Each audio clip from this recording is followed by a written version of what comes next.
You pick up your phone. You didn't decide to. Your hand just did it. Seconds later, you're not sure why you're holding it. This happens dozens of times a day, and you've probably blamed yourself for it.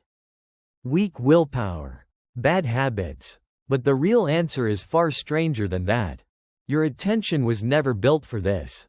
Not because you're broken. Because you're ancient. Picture a woman at the edge of a grassland 60,000 years ago.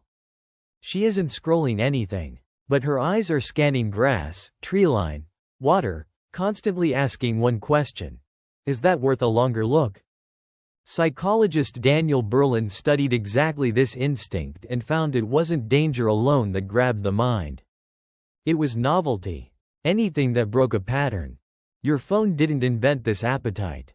It found it already loaded, and built a machine that fires it every few seconds instead of every few hours. Before screens, attention had rhythm.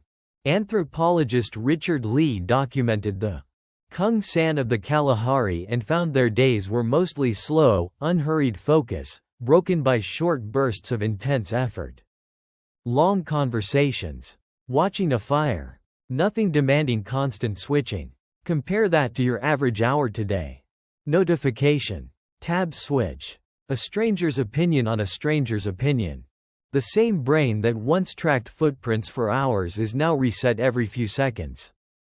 Can a brain built for slow attention adapt to fast attention? Attention isn't one system. There's sustained focus, slow and effortful, and there's bottom-up attention, fast and automatic, hijacked by anything bright or unexpected.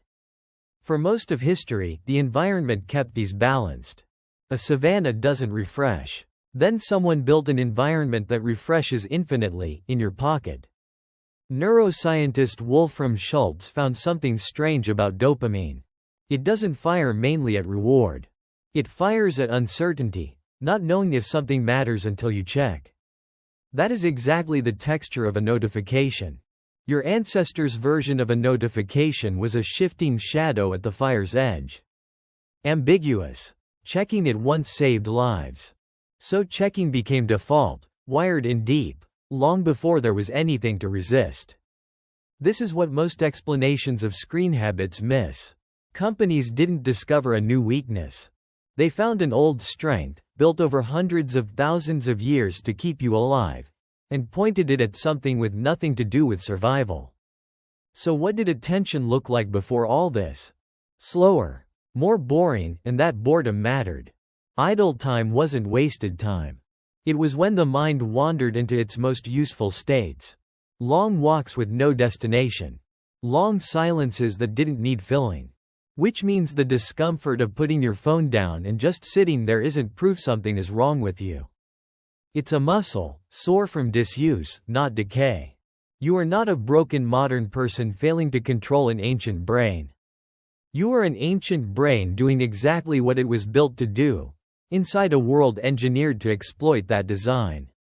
The dozens of times you reach for your phone without deciding to isn't weakness.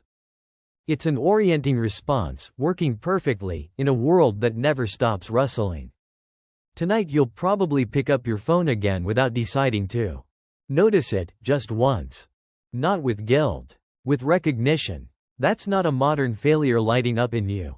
That's 60,000 years of watching the grass for movement, still running, still trying to keep you alive in a world that no longer needs it to.